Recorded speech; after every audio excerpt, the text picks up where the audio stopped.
If you are somebody who wants less fat and more muscle, I'm gonna tell you exactly how much protein you need to eat per day.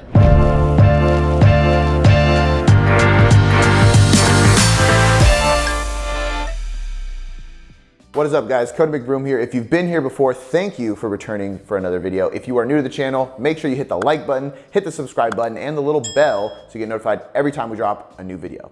Today, I'm gonna cover protein, the most important macronutrient of all time. Quite literally, it's probably the most talked about nutrient when we think of fat loss or muscle growth because it is the most important nutrient. It's also one of the most interesting nutrients. So today I want to tell you exactly how much protein you actually need to eat per day. There's a range. I'm going to show you some science about that, and then I'm going to teach you exactly how to distribute that throughout the day so you can optimize that total intake every single day. When we look at protein recommendations, we're always going to go to the research first, and there has been a ton of research. There's been research on everything between 1.4 grams per kilogram per day, all the way up to 4.4 grams per kilogram per day. Most research is done in kilograms because everybody but the United States tend to use kilograms. So for people who do not understand kilograms in weight, 4.4 grams per kilogram is just almost twice your body weight in pounds. So for somebody who is 150 pounds, that's almost 300 grams of protein. Somebody who's 200 pounds, that's almost 400 grams of protein per day. Astronomical, completely unnecessary, it's insane. But the cool thing about this research study is it allowed us to debunk a lot of the myths, like the ones about cancer and about kidney issues and things like that. High protein intake did not affect that. And even when these, I call them meathead scientists or these bro scientists, kept pushing protein higher and higher and higher and higher, they still didn't see any of these health markers become issues. What's even cooler is they looked at body composition. They did not see any more muscle growth, which just shows us that we don't need more than about a gram per pound, because again, most research points to the fact that about 0.8 to 1.2 in that range grams per pound of body weight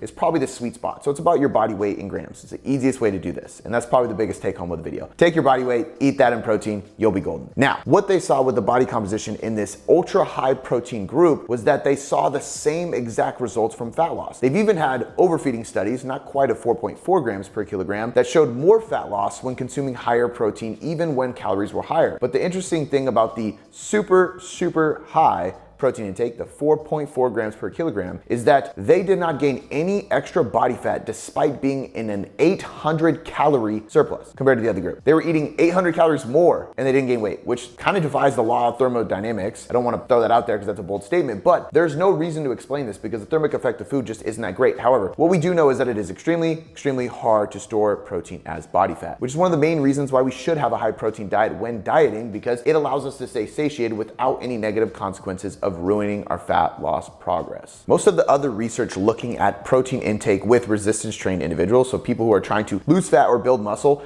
point to the fact that proper distribution of that protein is extremely important. So first and foremost, we need to make sure that we are hitting our total daily intake, which we said is gonna be in between 0.8 to 1.5 grams per pound. The leaner you are, the higher on that scale you can go. The more overweight you are, the lower on that scale you should go. If we are just looking for a blanket number, a very generic number that everybody can follow, 1 gram per pound of body weight is the sweet spot. That is the golden rule, the golden number of protein. When it comes to distribution, which is second in line in order of importance when looking at the research of protein and body composition changes, we really just need to distribute it evenly. We want to evenly spread our protein across 4 to 5 meals per day, ideally, at least 3. No need to go over 5 or 6, but 4 to 5 is a good number to have spread out protein every 3 to 5 hours to consistently stimulate muscle protein synthesis throughout the day. And when we consistently stimulate muscle protein synthesis throughout the day, every 3 to 5 hours, with a good serving of protein, which we can get by taking our total daily intake of protein and dividing it evenly across these meals, we are going to be more prone to build muscle, recover properly, and set ourselves up for better satiety to adhere to a diet for fat loss. So when considering either growing muscle or maintaining muscle during a deficit, no matter what, we want to just take our total daily intake and distribute it across the meals of the day. Whether you like to eat 3 meals or 5 meals or 6 meals or 4 meals, even distribution is the key. Perfect world scenario, I would suggest 4 to 5 meals based on what we know on muscle protein synthesis. So at the end of the day, what we know about protein is pretty simple.